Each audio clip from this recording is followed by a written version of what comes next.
أعوذ بالله من الشيطان الرجيم بسم الله الرحمن الرحيم عن أبي هريرة رضي الله عنه أن النبي صلى الله عليه وسلم قال الرجل جبار وقال النار جبار رواه أبو داود.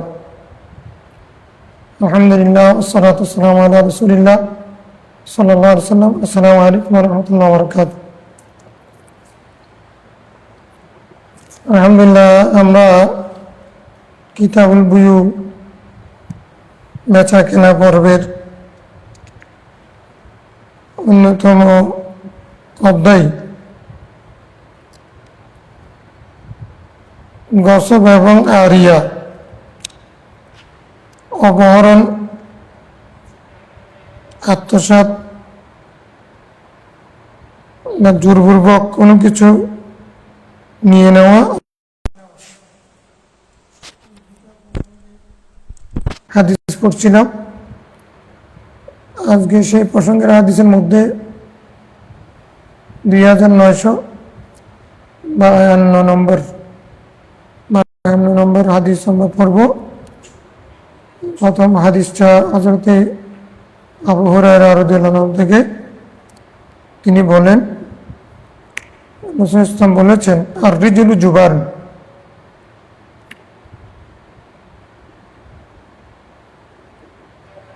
পা বাতিল। অকাল আন্নারু জুবার, আগুনও বাতিল। দুইটা শব্দ, অর্থ অনেক। এগুলোকে মানে জাওয়ামিউল কালিম থেকে অন্তর্ভুক্ত করা হয়। রাসূল কিছু কথা বলেছেন যেগুলো ভাষা অনেক সংক্ষেপ, অর্থ অনেক বেশি। এগুলো তন্মধ্যে অন্তর্ভুক্ত সেগুলোর। আর রিজুলু জুবার অর্থ হচ্ছে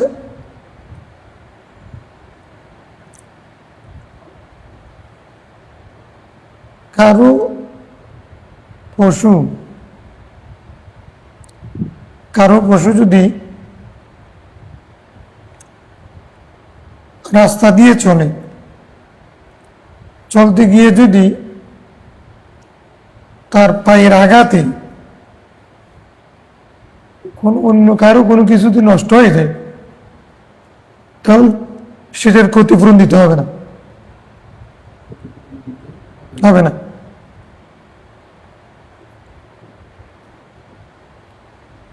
অনুরূপভাবে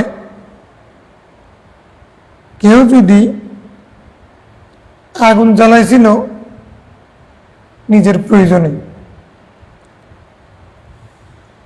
অনিচ্ছাকৃতভাবে যদি বাতাস এসে যদি তার আগুনটা যদি অন্যর ঘরে অন্যের দিকে নিয়ে যায়, সেক্ষেত্রে যদি তার ঘর পুড়ে যায়, তার কোনো কিছু নষ্ট হয়ে যায়, তখন তার ক্ষতিপূরণ দিতে হবে না। এটা হলো আন্নারু জুবার, মানে এটা অনুবাদ হবে যে পায়ের আঘাতে, পশুর পায়ের আঘাতে ক্ষতিগ্রস্ত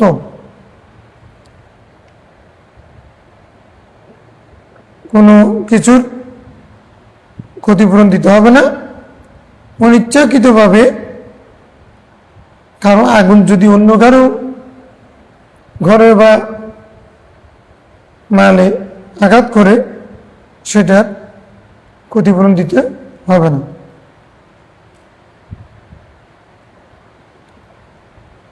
এখানে একটা প্রশ্ন থাকবে, সেটা হচ্ছে সেটা কি ইচ্ছাকৃত করেছে, তার অবহেলা করেছে, মানে খামখেয়ালি আগুন জ্বালাইছে, এটা উড়ে যেতে পারে, আরেকজনের ক্ষতি হতে পারে, এরকম চিন্তা না করে, মানে অবহেলা করে বা খামখেয়ালিপনার কারণে যদি করে, তখন কিন্তু ক্ষতিপূরণ দিতে হবে। তুমি একজন একটা ক্ষেত, সেখানে গরু, তোমার 10টা গরু আছে, এগুলো নিয়ে যাচ্ছ।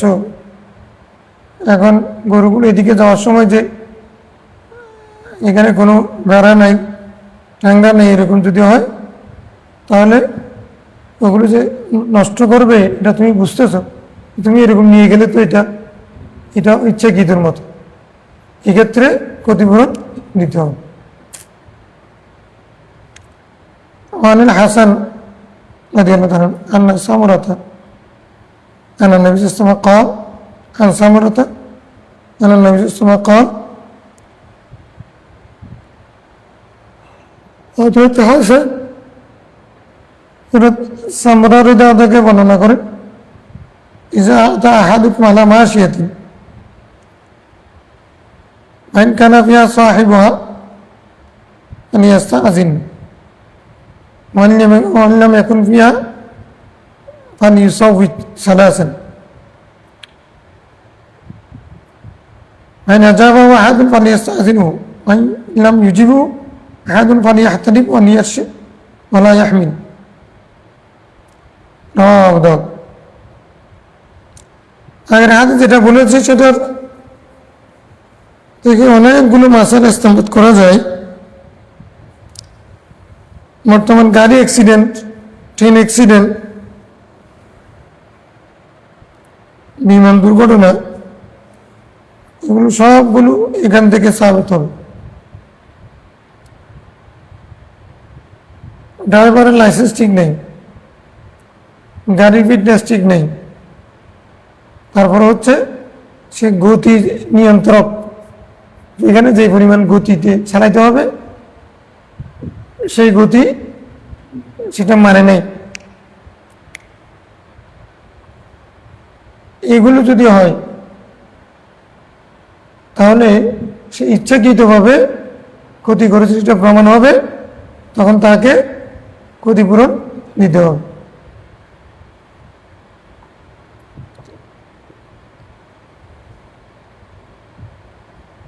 আমাদের দেশে অ্যাক্সিডেন্টের মত শাহাদাতের মত হিসেবে ধরে নিয়ে শেষ, জীবন শেষ, এরকম কত মানুষ ড্রাইভারদের অসচেতনতার কারণে। আর ড্রাইভার লাইসেন্স যারা দেয়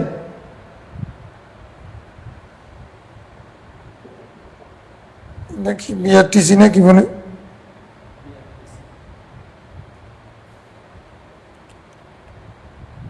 এটা বাংলাদেশ রোড অথরিটি, যারা তারা ঘুষকে যারা লাইসেন্স দিচ্ছে,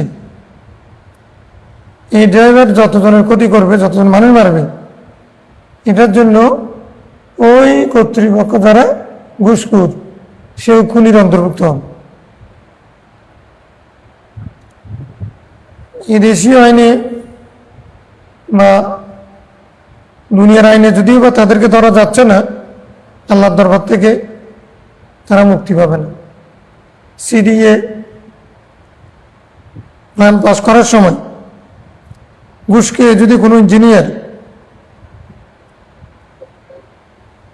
প্ল্যান পাস করে দিয়েছে, যথাযথ শর্ত পূরণ করে নেই, ঘর এটা ভেঙে পড়ে গেছে, যতগুলো মানুষ মারা গেছে এগুলোর জন্য ওই ইঞ্জিনিয়ার, ওই কর্তৃপক্ষ যারা যারা এরা সবাই দায়ী থাকবে।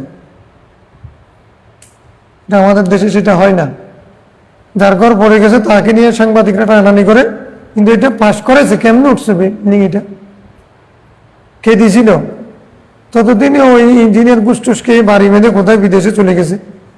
হ্যাঁ, ছেলে মেয়ে নিয়ে ঢাকায় থাকে এখন তো। হ্যাঁ, কে দিয়েছিল এটা আর খবর নেই, কেমনে পাশ হয়েছিল এটাই ঘর।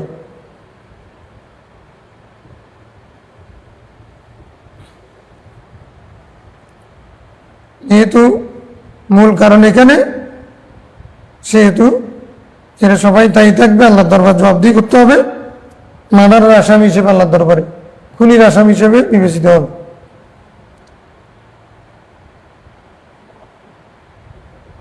মানুষ বেশি, সেই কারণে মানুষের জীবনের দাম এত কমে যাবে। হ্যাঁ,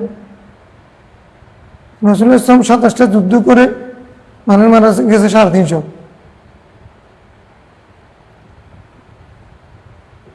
মানুষ মারার জন্য রাসূল ইসলাম আসেন নাই। এখন প্রতিদিন রোড অ্যাক্সিডেন্টে 250-300 মারা যায়। কোনো খবর নাই, বিচার নেই, মানুষের জীবনের প্রতি কোনো ধরনের, মানুষ পরে মরে গেছে উড়ে পড়েই থাকে।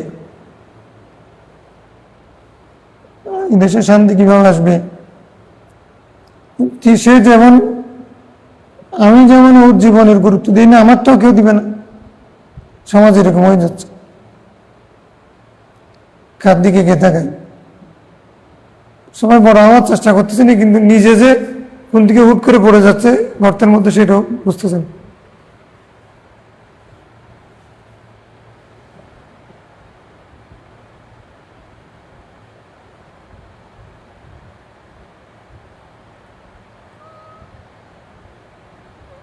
হযরত সামরার হাদিস রাসূল বলছেন, তোমাদের কেউ যখন কোনো পশুর কাছে আসবে,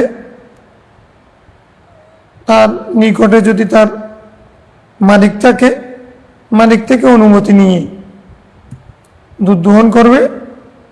ওয়াইন্নাম এখন ফিহা, মালিক যদি না থাকে, ফালি সবির সালাসান, তিনবার উচ্চ আওয়াজে তাকে ডাকবে। আইন আজাবা আহাদুন, কেউ যদি জবাব দেয়, সাড়া দেয়, ফালি ইস্তাযিনু, তার কাছ থেকে অনুমতি নিবে। ওয়াইন্নাম ইউজিবুহু, যদি উত্তর না দেয় কেউ, ফালি ইহতালিব, সে দুধ দোহন করবে। ফালি ইয়াশরিব, সে পান করবে। ওয়ালা ইয়াহমিল, কিন্তু সেখান থেকে কোনো কিছু আবার বহন করে নিয়ে যাবে না। আবু দাউদ।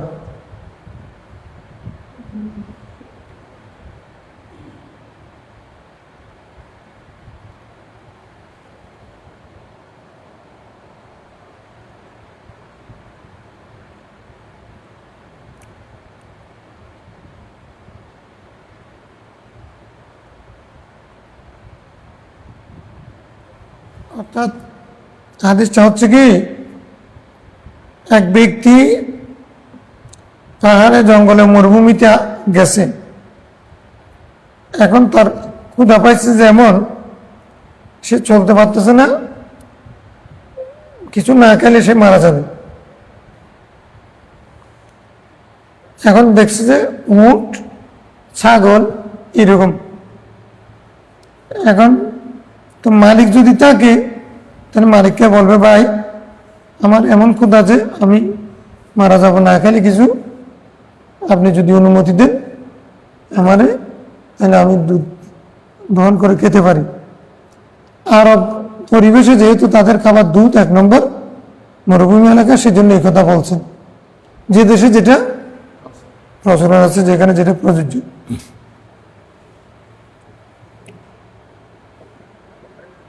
যদি দেখতেছে কোনো ছাগল দেখলো, উট দেখলো, গরু দেখলো, কিন্তু মালিক নেই, মালিককে পাচ্ছে না, তিনবার আওয়াজ দিবে, এই গরুর কোনো মালিক আছো, এই উটের কোনো মালিক আছো, এরকম জুড়ে তিনবার ডাক দিবে। যদি এরপরও কেউ যদি সাড়া না দেয়, যদি সাড়া দেয় তাহলে তার থেকে অনুমতি নিবে। যদি সাড়া না দেয়, সে নিজে দুধ দহন করে পান করে ফেলবে। কি জন্য পান করবে? বাঁচার জন্য। যদ্দূর দরকার বাঁচার জন্য ততটুকু পান করে সে করে ফেলবে। পরবর্তীতে ওই অংশ যতটুকু খাইছে সেগুলো তার মালিককে ফেরত দিয়ে পরিশোধ করবে, মূল্য পরিশোধ করবে। কিন্তু ওয়ালা ইয়াহমিল, সে আবার নিজে দোহনও করবে, আবার কিছু হাতে করে, পকেটে করে, গ্লাসে করে নিয়ে যাবে, এরকম হবে না। ওই মুহূর্তে যদ্দূর প্রয়োজন ততক্ষণ গিয়ে নিজের জীবন রক্ষা করবে, বহন করে নিয়ে যাবে। কিছু খেয়ে গেলাম, নিয়ে গেলাম, খেয়ে গেলাম,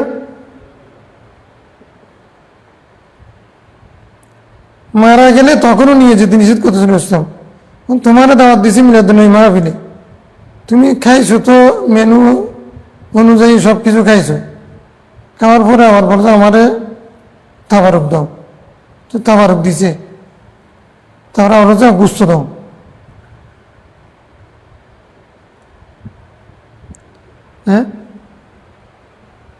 এতগুলো মিলাদুন্নবী জবাই করছো, ওই ব্যক্তি তো তখন তো সে মারা যাবে এই জন্যই না,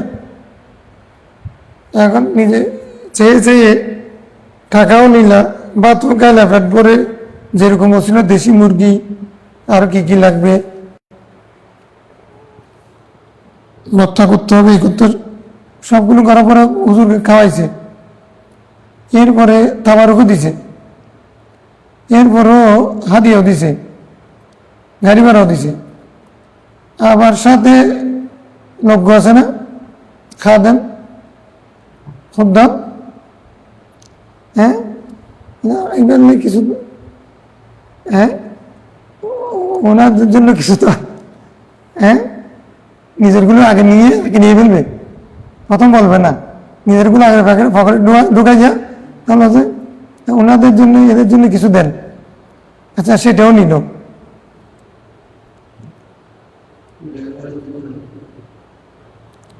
তারপরে ড্রাইভারের বকশিস, আচ্ছা ড্রাইভারের জন্য 100 বকশিস দেন, আচ্ছা তারপর বলেছে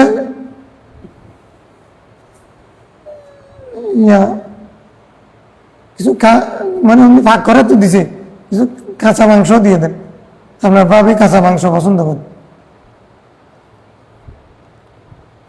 জানেন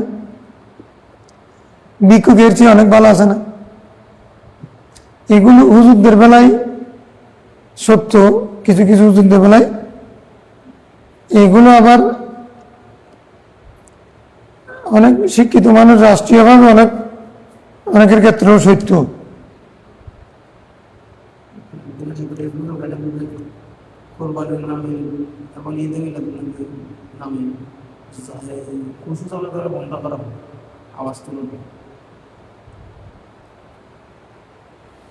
তাহলে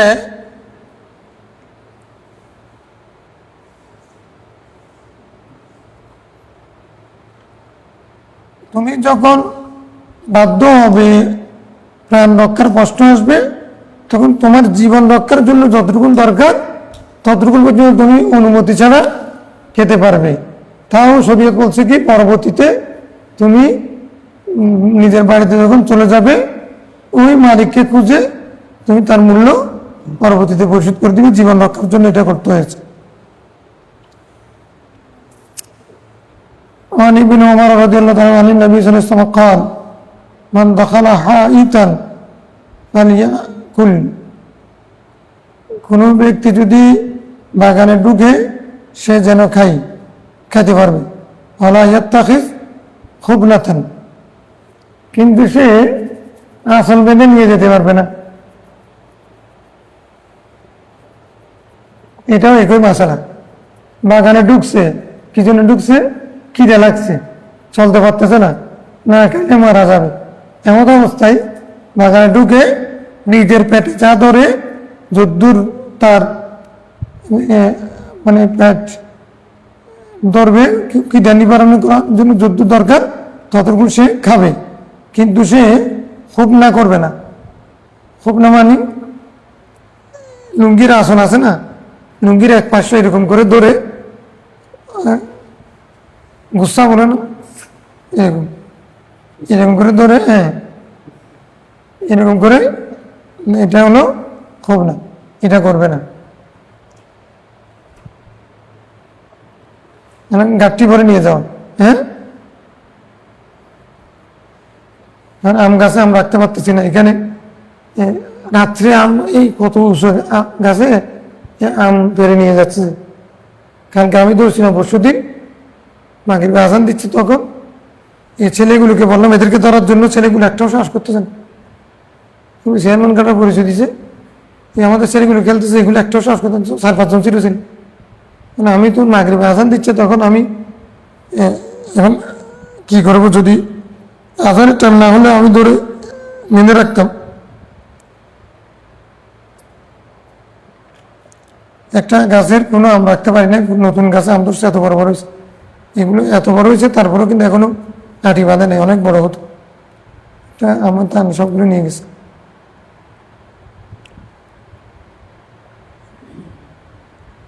এই মুসলমান, এগুলো কি মুসলমান, এটা কি সমাজ? যে সমাজের শিক্ষিত মানুষ হালাল হারাম পার্থক্য করে না, আলেম সমাজ যেন অনেকেই হালাল হারাম পার্থক্য করে না, সে কোনো বালাই নেই, মিশা কথা বলে।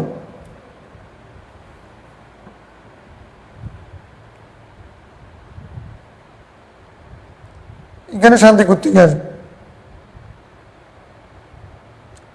ইমাম তিরমিজি ইবনে মাজাহ হাদিস রওয়ায়াত করেছেন। ইমাম তিরমিজি হলো এটা গরীব।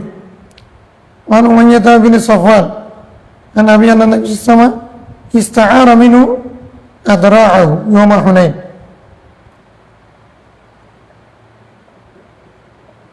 হুনাইনের যুদ্ধের সময় রাসূলুল্লাহ সাল্লাল্লাহু আলাইহি ওয়াসাল্লাম হযরত সাফওয়ান থেকে তার যুদ্ধাস্ত্র বল্লম উদার নিয়েছিলেন, দান নিয়েছিলেন। فقال أغصبني يا محمد, তিনি এসেছিলেন হযরত সাফওয়ান মক্কা শরীফ থেকে মদিনা শরীফ।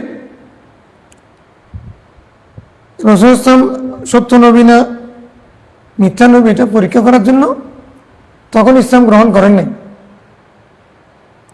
পরীক্ষার জন্য আসছেন। তো সেই মুহূর্তে হুনাইনের যুদ্ধের টাইমে তার কাছে যুদ্ধাস্ত্র ছিল। রাসূল ইসলাম তার কাছ থেকে যুদ্ধাস্ত্রগুলো ধার নিলেন। তো বলতেছেন এটা কি আপনি জোরপূর্বক নিচ্ছেন নাকি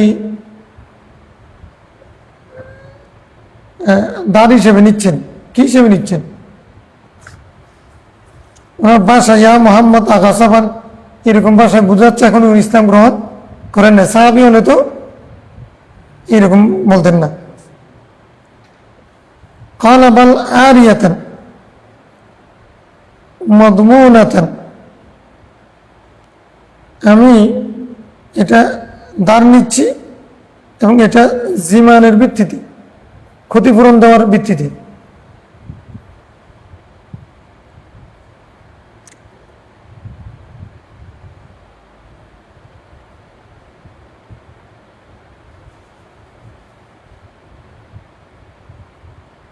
এখন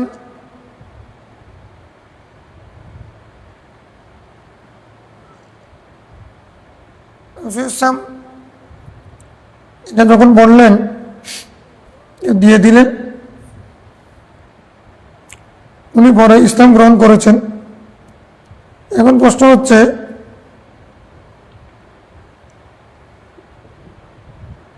আর কেউ যদি ধার নেই কারো কাছ থেকে,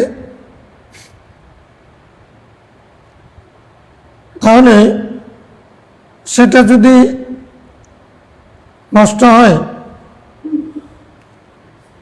অথবা ক্ষতিগ্রস্ত হয় তাহলে সেটার ক্ষতিপূরণ দিতে হবে কিনা।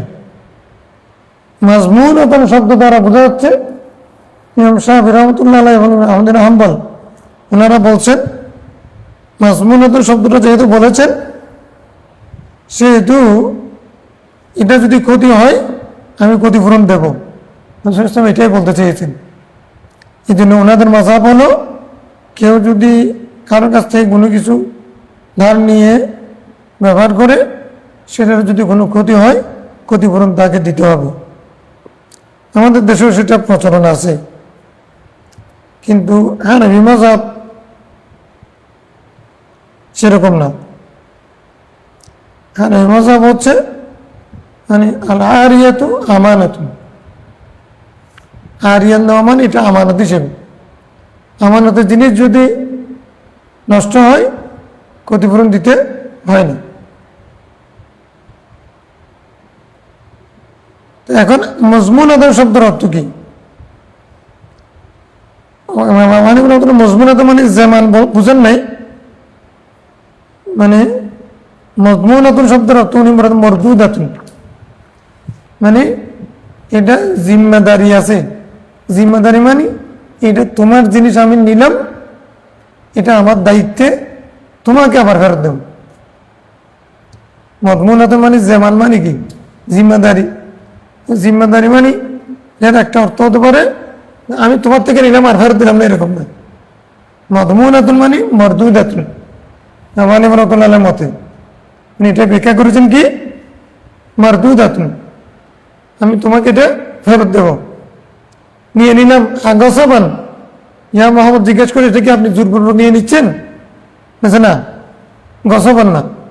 তো কিরকম গসবান না, সেটার ব্যাখ্যা কি? আরিয়াতান, উদার নিলাম, মদমুনাতান, ফেরত দেব। আমার রহমাতুল্লাহ বলতেছেন এটা। উনি যে একা না, ওনার পক্ষে সাহাবায়ে কেরামের মধ্যে একটা দল আছে যারা বিশ্বাস করতেন। তো তাহলে আমরা মাসালা হলো কি, আমানতের জিনিসের মধ্যে ক্ষতিপূরণ দিতে হয় না, সেটাতে সবাই একমত। আর ইয়াতেনের মধ্যে ইমাম শাফিঈ, আহমদ ইবনে হাম্বল বলতেছেন দিতে হবে, আবু হানিফা, ইমাম মালিক রাহমাতুল্লাহ বলতেছেন দিতে হবে না। তাহলে মজমুনাতান বলছে, যেখানে মজমুনাতান মানে মরদুদাতুন। আগাসাবান ইয়া মুহাম্মদ, এই শব্দের বিপরীতে শব্দটা যদি আমরা বুঝি, মানে ইমাম আবু হানিফার কথাটা প্রমাণিত হয়। গসবান যদি হয় জোরপূর্বক নিয়ে ফেললাম, জোরপূর্বক যখন নিয়ে ফেলে সে কি ফেরত দেয় নাকি? ছিনতাইকারী কি মাল ফেরত দেয়? ফেরত দেন। গসবান ইয়া মুহাম্মদ বলছে না, উনি তদুত্তর বলছেন না, এটা উদাহরণ হিসেবে নিলাম, এটা আবার মজমুনাতান, এটার জিম্মা আমার, আমি এটা আবার ফেরত দেবো তোমার কাছে। এটা হলো মাসালা। বুঝে আসছে কথা না? عن أبي أمامة قال سمعت رسول الله صلى الله عليه وسلم يقول العارية عارية عارية مؤدات, উদারের জিনিস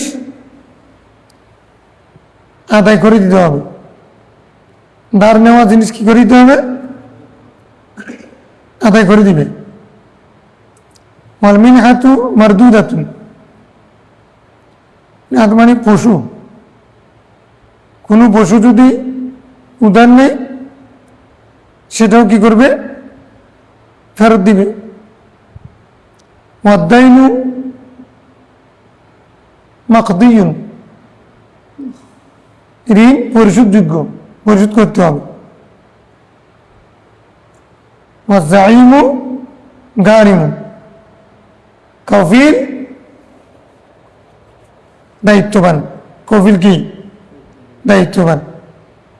মানে যিনি কাফালত করবেন, কারো যদি কেউ যদি কাফালত কফিল হয়, তখন সে কিসের নিয়ে? সে গারেম, সে মানে ঋণগ্রস্তের মতো, ঋণ নেওয়ার মতো। তো তাকে কি করতে হবে? ঋণ যেমন পরিশোধ করতে হয়, কফিলকেও। কেন? জাইম মানে কি? জাইম মানে এমনি নেতা। জাইম মানে কি? জাইম জোয়ামা, জোয়ামা ও সিয়াসিয়া, হ্যাঁ, জোয়ামা ও সিয়াসা, রাজনৈতিক নেতা। এখানে জাইম মানে কফিল। যে কফিল হবে সে গারেম, সে কি হবে? গারেম। গারেম হবে মানে কি? ঋণগ্রস্ত। তার মানে এই তুমি এটা ওকে জিনিসটা দাও, আমি তার দায়িত্ব নিলাম, আমি তার কফিল। তখন কফিল হবা, তাহলে তুমি কি করবা? যদি এটা যদি নষ্ট হয়ে যায়, ও যদি নষ্ট করে, তখন তোমাকে এর ক্ষতিপূরণ দিতে হবে।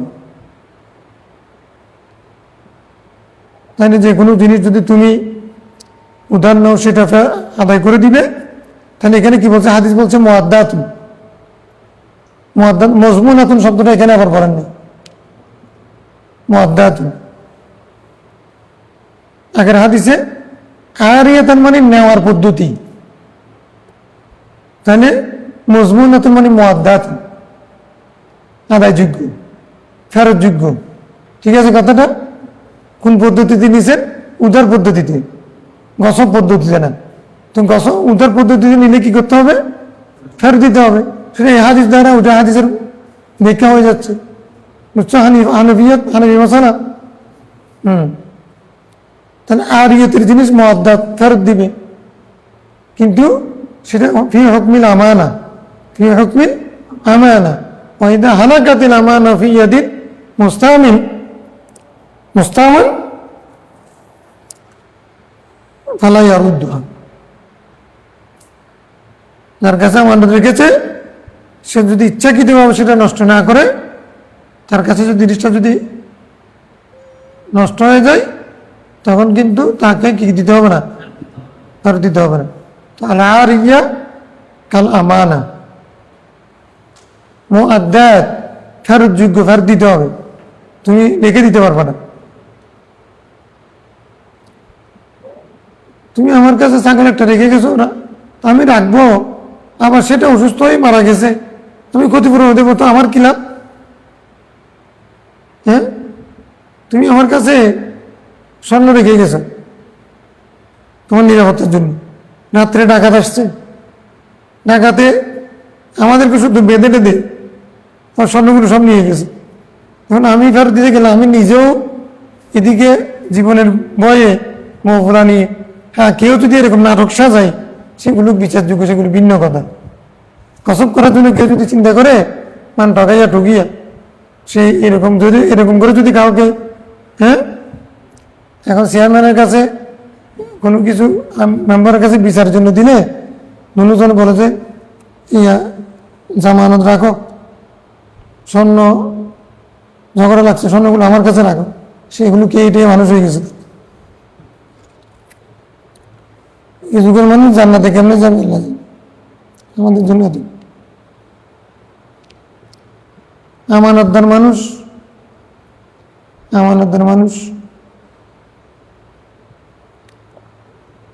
কয়জন আছে আল্লাহ মাফ করলেন। মান রাফি বিন উমর আল গেফারি قال كنت غلاما ارمي نخل الانصار। ওই আম পাড়ার মাসালা আসছে, তোমরা আম পাচ্ছ নি উপর থেকে, 7 থেকে বছর আম পাও নাই, 7 থেকে আম পাও নাই, কি করছে এগুলো?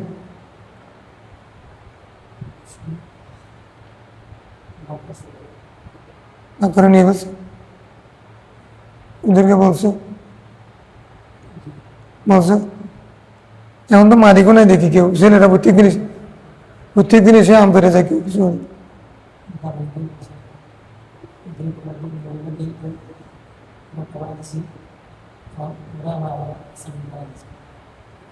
মানে এখানে কোনো মালিক নেই, বাড়া চলতেছে। এই জন্যই তো সুরগুলো শুধু আম চুরি করতেছে, এটা তো বিষয় না, এটা আর দিন ঢুকেছে আমাদের দিন নষ্ট করে ফেলতেছে অন্য কিছু। এখন এগুলো বাড়া দিতে এক অন্যায় শত অন্যায় জন্ম দেয় আর কি। যাক,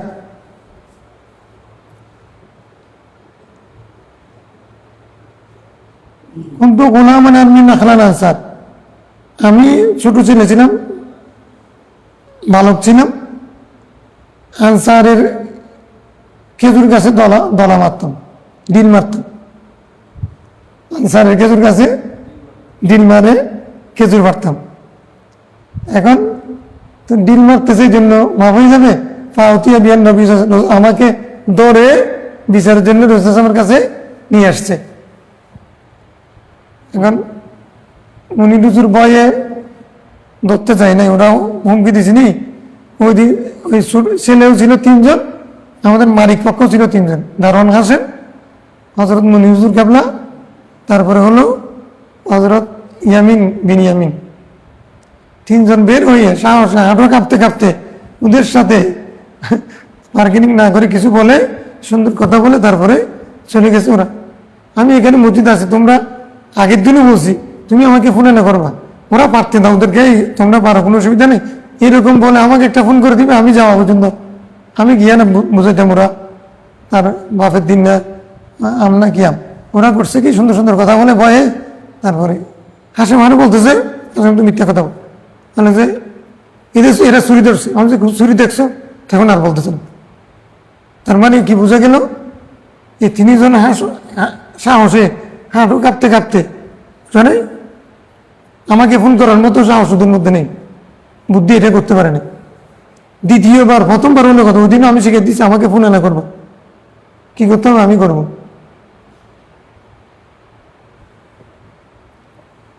এরকম মানুষ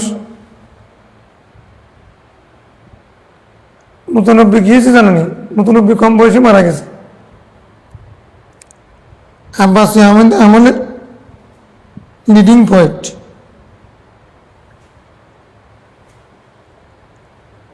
সেরা কবি। এরা তো কাজ ছিল বা দরবারে দরবারে কবিতা পড়তো, টাকা কামাইতো। এখন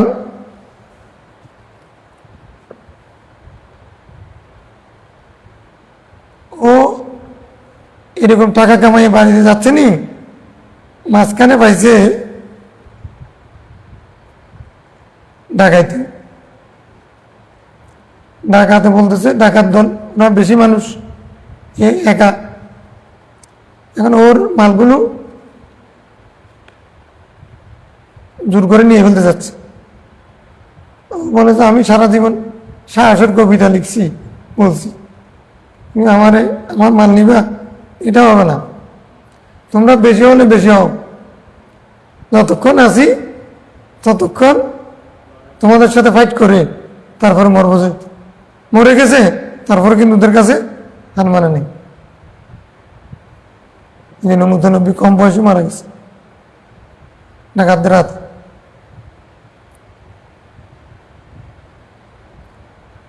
আমাদের সাথে উঠে আম পেরে ফেলতেছে, এরা মালিক, ও সুর। দূর একটা চিৎকার দিলে, সুর সুর বলে চিৎকার দিলে তো ওরা প্রথমে ভীতি সঞ্চার হবে। সাহসের কারণে এতটুকু বুদ্ধি করতে পারে নাই, তিনজনে মিলে ওদেরকে সসম্মানে বিদায় করে দিছে। ওরা বলে যে এতটুকু আম গাঠি করে নিয়ে গেছে। প্রথমবার বলছে, দ্বিতীয়টা আর খবর দেয়নি।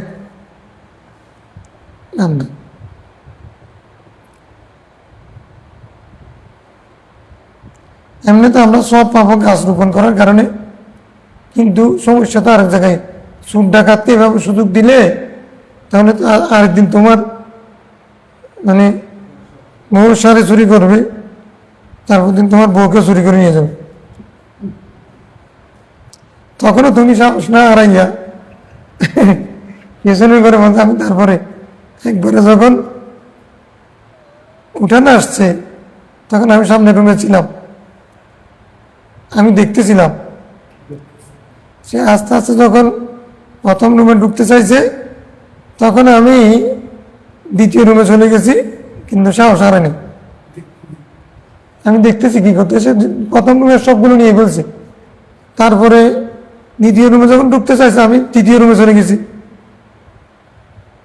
দ্বিতীয় রুমেরও সবগুলো নিয়ে ফেলছে। আমি তখন পাকঘরে চলে গেছি, দেখতেছি কি করতেছে, কিন্তু আমি সাহস হারানি। এগুলো গাঠটি বেঁধে ফেলছে। এখন দেখি আবার পাকঘরে ঢুকতেছে, পাকঘরের সবগুলো যখন নিতে আসতেছে তখন আমি ঘর থেকে বের হয়ে গেছি, পেছন থেকে দেখতেছি ওরা কি করতেছে, ওগুলো বেঁধে নিয়ে গেছে।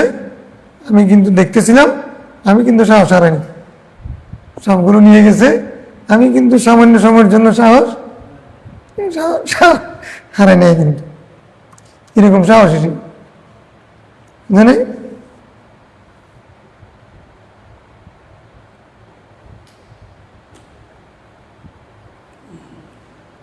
তুমি এরা ছোট ছেলে গাছে ডিল মারতেছে খেজুর গাছে। এখন পাও দিয়ে বের নবী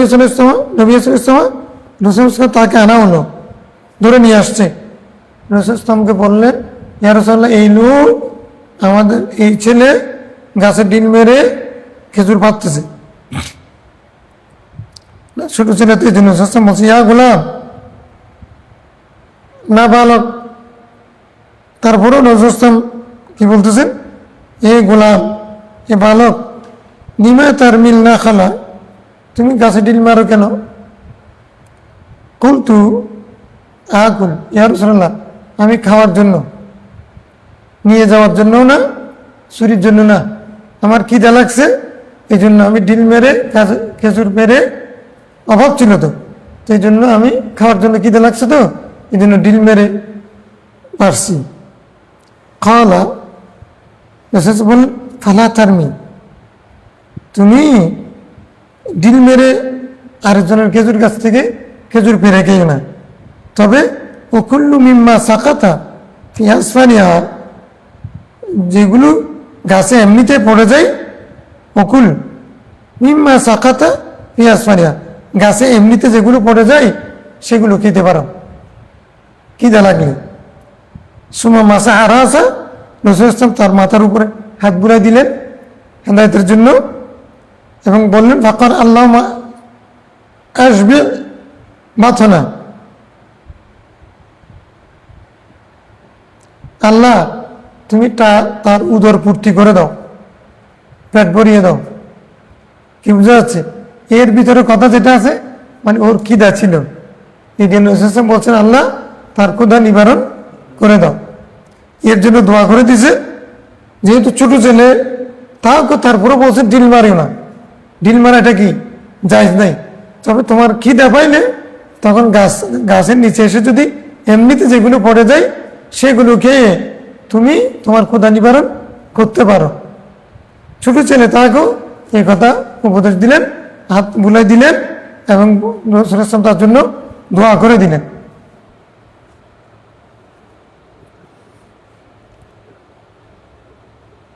এই বিষয়ে বিস্তারিত হাদিস আমর ইবনে শুআয়বের হাদিস আছে ফি বাবিল নুকতা, নুকতার বাবের মধ্যে। নুকতা মানে পড়ে থাকা জিনিস, পড়ে থাকা খুঁজে পাওয়া জিনিস। আল ফাসলু সালিস আন সালিম বিন আবি, হযরত সালেম তার পিতা থেকে ক্বালা রাসূলুল্লাহ সাল্লাল্লাহু আলাইহি ওয়াসাল্লাম মান আখাযা মিনাল আরদি শাইআন বিগাইরি হাক্কি, কেউ যদি কারো ভূমি অন্যায়ভাবে জবরদস্তিমূলক দখল করে ফেলে, নিয়ে ফেলে, খুসিফা বিহি ইয়াউমাল কিয়ামা ইলা সাবঈ আরদিন, তাকে নিয়ে কিয়ামতের দিন সপ্ত ভূমি পর্যন্ত তাকে নিয়ে ভূমিকম্প করবে, ধসে পড়বে, তাকে নিয়ে ধসে যাবে সপ্ত ভূমি পর্যন্ত।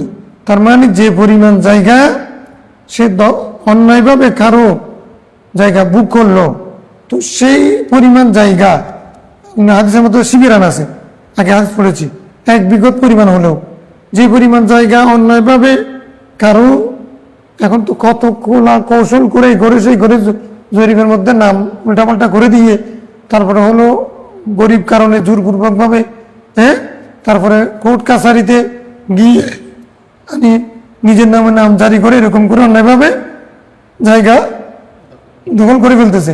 তো এটা যে পরিমাণ তুমি দখল করছো না, এটা কিয়ামতের দিন কি হবে জানো, সেটা মানে একবারে সপ্ত ভূমি, মানে সপ্ত আসমান সপ্ত জমি নিচের দিকে, কোটি কোটি মাইল নিচের দিকে সেই পরিমাণ ভূমি যে মাটি হবে ওইটা সহ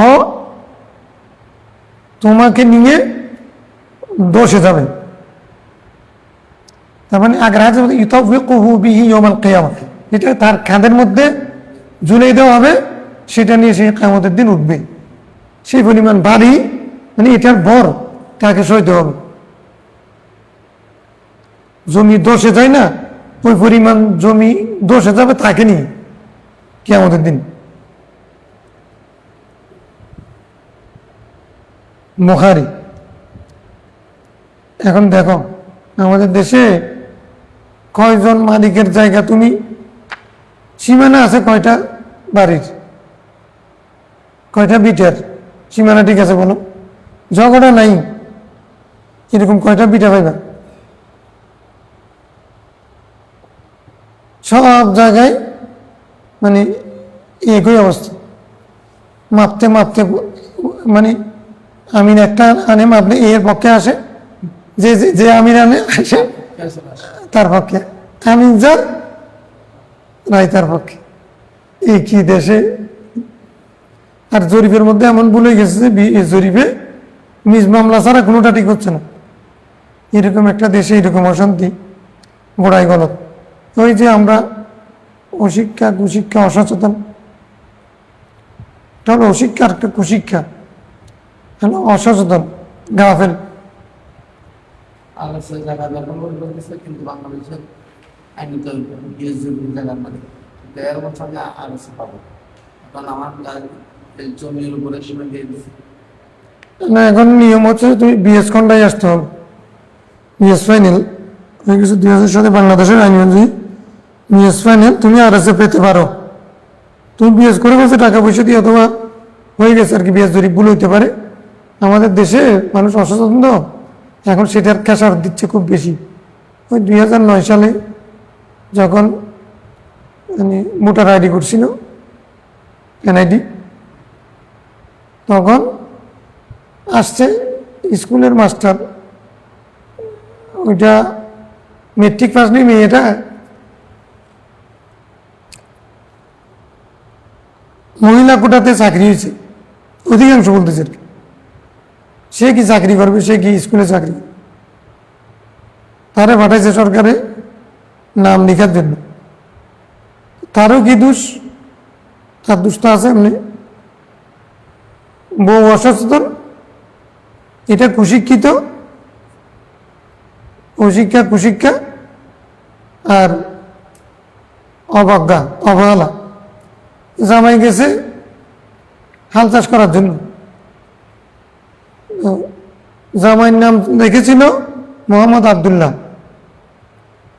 ডাক নাম আব্দুল, মনে করো আরো বিস্তৃতি আছে আমি বলতেছি। তো বউরে জিজ্ঞাসা করছে আপনার স্বামীর নাম কি, বলে যে আব্দুল।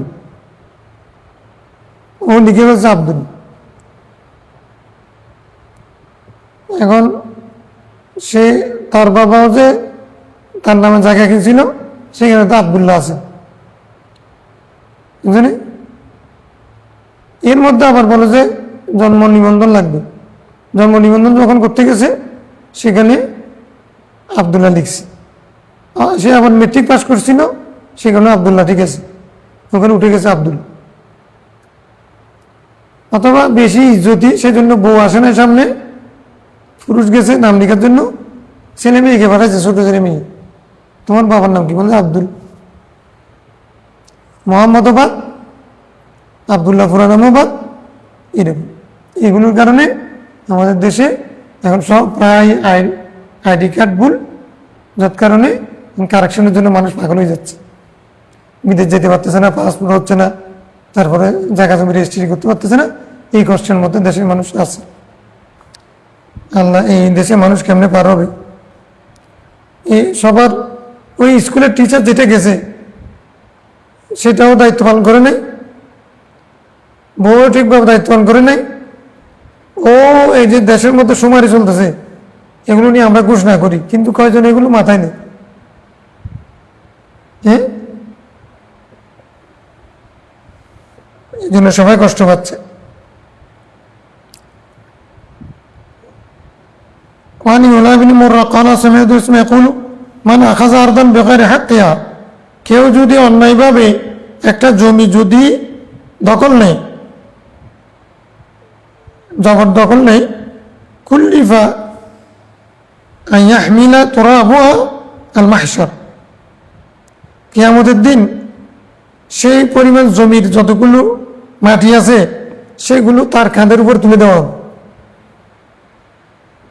কিয়ামতের দিন।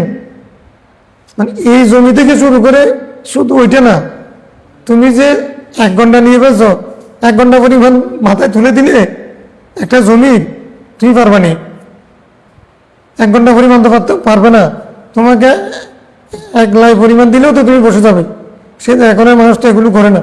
তো একটা জমি না, ওই জমি, একটা জমি 1 ঘন্টা পরিমাণ, মানে সব তো হাতা ছাড়া এ পর্যন্ত যতটুকু গেছে সে পর্যন্ত জমির যতগুলো মাটি সেগুলো কিয়ামতের দিন তোমার মাথার উপরে তুলে দেওয়া হবে। এখন বর এগুলো সহ্য করবো, আমি তো সব বর কেমনে সহ্য করব, আমি তো তখন দেওয়ার সাথে সাথে মরে যাব। আল্লাহ বলছে না, বন্দা তোমার একবার মৃত্যু দিছি, ইল্লাল মউতাতাল উলা, মৃত্যু একবার হয়েছে। তো এখন তুমি এই জীবিত থাকবে নি, এটার বরে যে কষ্ট সেটা তুমি সহ্য করতে হবে, সেই কষ্টটা তোমাকে সহ্য করতে হবে, মরণ হবে না আর।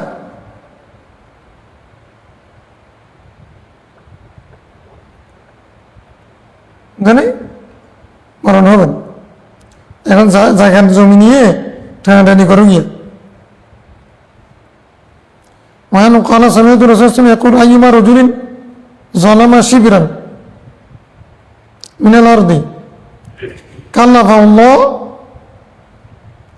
أن يحفره حتى يبلغ آخر 70 أرض ثم يطفق إلى يوم القيامة حتى يقضي بين الناس। দেখো এখানে আরেকটু বেশি শাস্তি, একটা দুইটা না। কোনো ব্যক্তি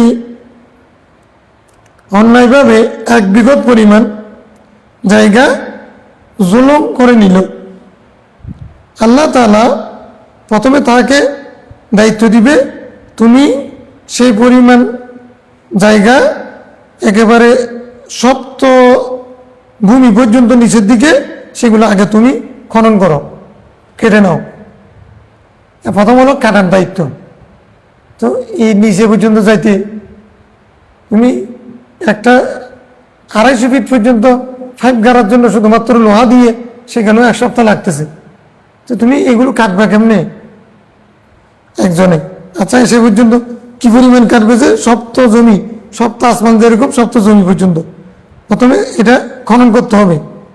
তো তুমি যখন শেষ পর্যন্ত যাবে, মাটি সবগুলো তোমার কাঁধের উপরে গলার মধ্যে এগুলো সব মানে তুলে দেওয়া হবে, বেরিয়ে দেওয়া হবে, হাত্তা ইয়াকদিয়া বাইনান নাস, যতক্ষণ না মানে এভাবে করে আল্লাহ মানুষের সামনে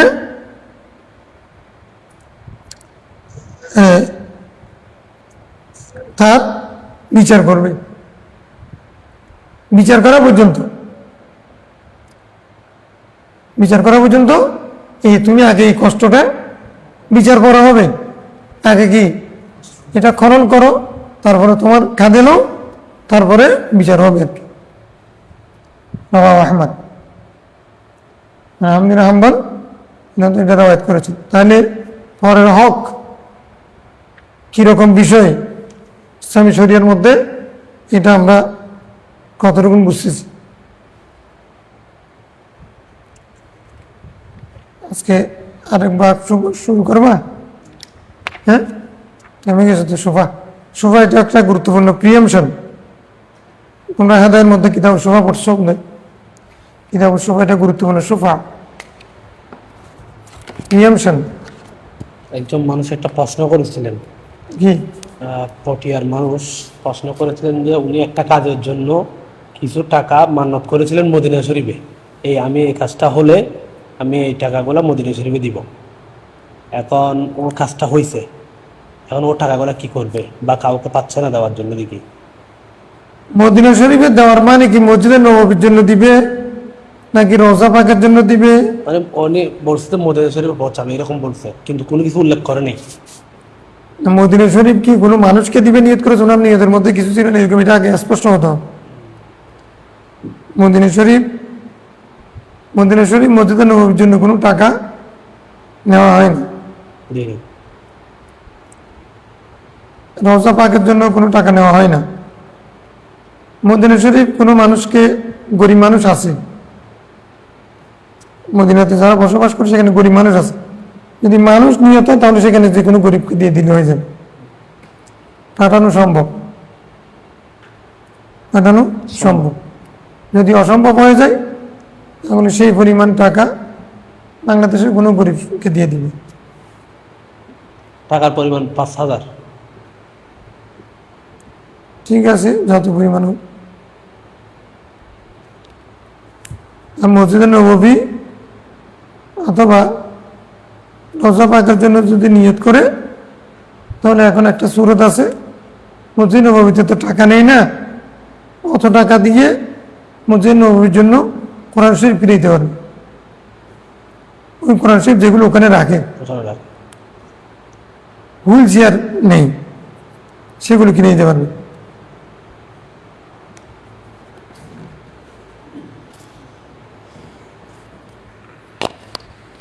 এখানে প্রশ্ন করছে হ্যাঁ আচ্ছা